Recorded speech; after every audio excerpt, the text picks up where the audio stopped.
হ্যাঁ, পাঠক বন্ধু, দর্শক বন্ধু, সবাইকে নমস্কার, সবাইকে স্বাগত ইবিএম নিউজে। নন্দীগ্রাম একটি সম্প্রতি খুন হয়েছে। সেই খুন নিয়ে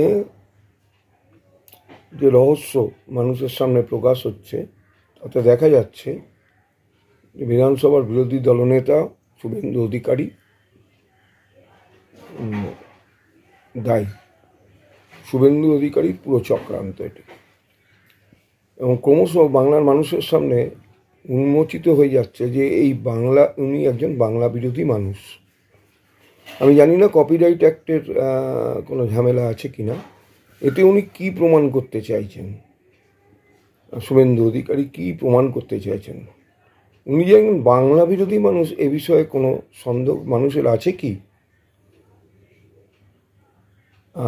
আপনাদেরকে ভিডিওটা দেখতে দিচ্ছি। আমি তো হাতে হাত গইতে টান তো ছিটা পাই যাতে বাবা গো মাগো গতি কে গাই আছে রে বাবা মনে ছেড়ে রে রক্ত বাড়ি যাতে রে ও হাতে তুইটে হাতে তখন অবশ হয়েছে মা, অবশ হয়েছে। আপনার চোখের সামনে একটা প্রাণ এইভাবে চলে গেল, আপনি দেখতে পেলেন আপনার যা?